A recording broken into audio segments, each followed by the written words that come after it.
Shalom, Bapak Ibu yang dikasihi dalam Tuhan. Ucap syukur pada Tuhan kalau sampai saat ini keadaan kita masih baik-baik saja, merupakan bukti bahwa kasih karunia Allah selalu ada dan beserta dengan kita. Pada kesempatan kali ini saya akan bagikan sedikit renungan firman Tuhan. Saya beri tema renungan pada saat ini, kasih karunia-Nya yang menolongku. Kita pasti pernah mengalami momen-momen di mana rasanya segala sesuatu sudah tidak mungkin. Rasanya tidak mungkin untuk kita mengalami pertolongan, tapi yang terjadi adalah sebaliknya.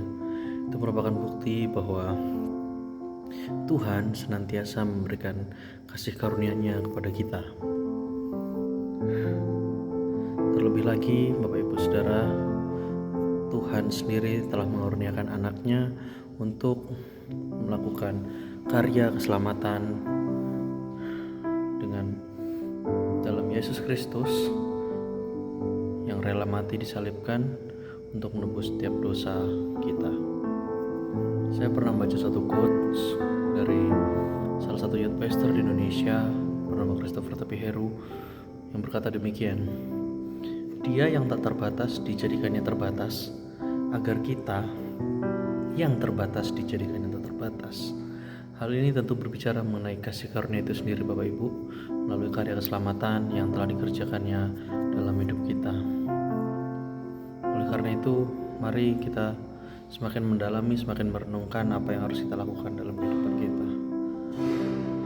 Kita mengetahui bahwa Allah sungguh mengasihi kita. Lantas, bagaimana cara kita menyikapi kasih karunia Allah dalam kehidupan kita? Mari kita buka dalam Efesus pasal 2 ayat 1-10.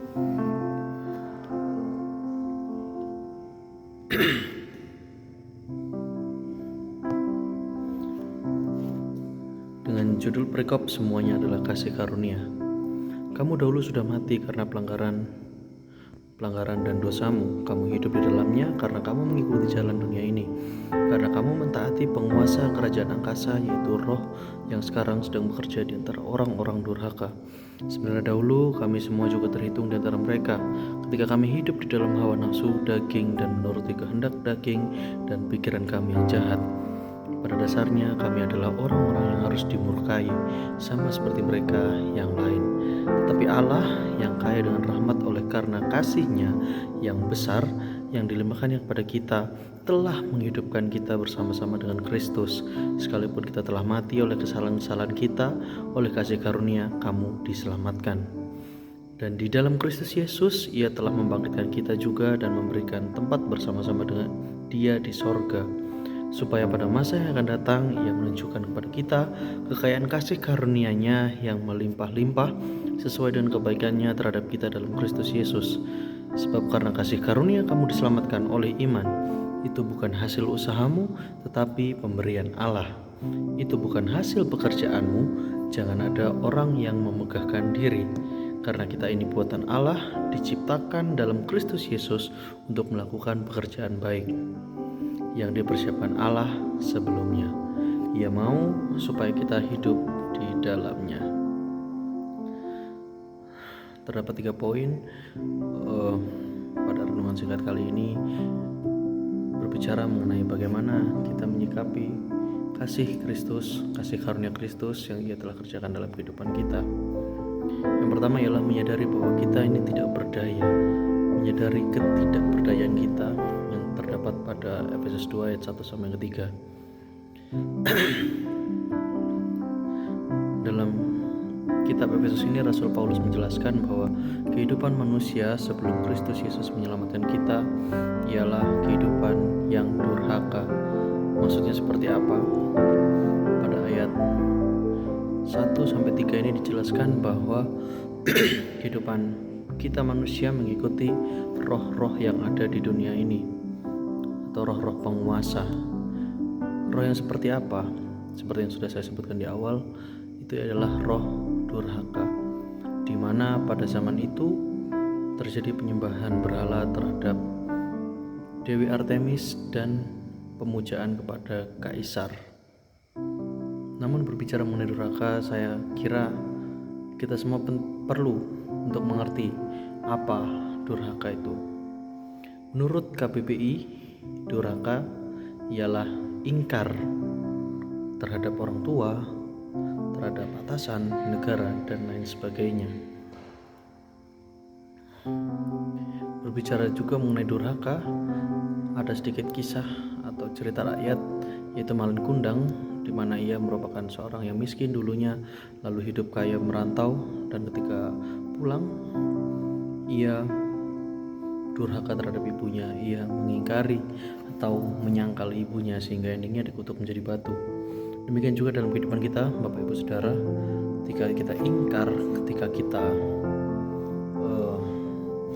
hidup durhaka, endingnya kita tahu bahwa ingkar atau durhaka terhadap Allah merupakan bentuk dosa yang endingnya adalah maut. Sama seperti Malin Kundang, durhaka endingnya dikutuk menjadi batu. Lalu bagaimana kita bisa hidup atau menyikapi kasih karunia Allah yang telah diberikannya kepada kita? Yang kedua adalah menyadari bahwa keselamatan hanya ada dalam Kristus Yesus. Pada ayat yang keempat sampai yang ketujuh dijelaskan bahwa Allah sangat mengasihi kita meskipun dulu kita mengikuti roh-roh penguasa-penguasa langit, roh-roh duniawi. Kita hidup dalam kedurhakaan kita, namun Allah tetap mengasihi kita. Namun tidak berhenti sampai di situ. Pada ayat yang keempat sampai yang ketujuh dijelaskan mengenai apa yang Allah perbuat terhadap kita yang durhaka ini, Bapak Ibu, bahwa di sini dikatakan bahwa Allah sangat mengasihi kita, tapi ayat yang keempat, tapi Allah yang kaya dengan rahmat oleh karena kasih-Nya yang besar yang dilimpahkan kepada kita telah menghidupkan kita bersama-sama dengan Kristus, sekalipun kita telah mati oleh kesalahan kita, oleh kasih karunia kami diselamatkan, dan di dalam Kristus Yesus Ia telah membangkitkan tempat dan memberikan tempat bersama-sama dengan Dia di sorga, supaya pada masa yang akan datang Ia menunjukkan kepada kita kekayaan kasih karunia-Nya yang melimpah-limpah sesuai dengan kebaikan-Nya terhadap kita dalam Kristus Yesus. Saya punya cerita ketika saya kecil. Dulu saya pernah dimarahi oleh papa saya karena saya main pada saat jam tidur siang, dan oleh karena itu saya dihukum waktu itu karena pada saat saya bermain saya mengganggu tidur siang adik saya. Lalu saya dihukum, disuruh untuk menidurkan adik saya kembali, dan saya akhirnya disuruh tidur siang. Namun waktu saya bangun pada sore hari, ayah saya memberikan saya reward, yaitu sebuah mainan. Nah, demikian juga dengan Allah, Bapak Ibu sekalian. Kita pasti pernah berbuat kesalahan, pernah berbuat durhaka dan lain sebagainya. Tapi kalau kita mau memperbaiki hidup kita, memperbaiki diri kita, senantiasa pasti Allah akan menunjukkan kasih karunia-Nya melalui kehidupan kita, Bapak Ibu Saudara. Berkat-berkat yang melimpah akan diberikan yang pada kita. Allah akan memberikan reward. Tapi itu bukan semata-mata karena perbuatan baik yang kita lakukan, tapi itu semua karena kasih karunia yang Ia telah kerjakan dan yang akan terus Ia kerjakan dalam kehidupan kita. Lalu yang terakhir, bagaimana cara kita menyikapi kasih karunia Allah yang telah Ia berikan kepada kita, yaitu dengan hidup dalam kasih karunia. Terdapat pada ayat 8 sampai yang ke-10 dijelaskan mengenai konklusi dari ayat sebelumnya, yaitu bahwa kasih karunia itu hanya berasal daripada Allah. Biarlah kiranya kita terus mempermuliakan Allah. Kita tidak bisa memegahkan diri kita, kita tidak bisa menyombongkan diri kita, kita tidak bisa membanggakan perbuatan baik kita, karena kita tahu bahwa kasih karunia Allah yang menyelamatkan kita oleh karena iman, bukan karena apa yang kita lakukan, karena perbuatan baik kita dan lain sebagainya. Ada 3 poin. Yang pertama ialah menyadari ketidakberdayaan kita. Yang kedua ialah menyadari bahwa keselamatan yang ada daripada Allah. Dan yang ketiga, hidup dalam kasih karunia-Nya, mengenai bagaimana kita menyikapi kasih karunia Allah dalam hidup kita. Mari kita terus hidup untuk menyikapi kasih karunia Allah dengan baik dalam kehidupan kita, dan biarlah nama Allah dipermuliakan dan banyak orang dapat diselamatkan karena melihat cerminan Kristus ada dalam kehidupan kita. Tuhan Yesus memberkati.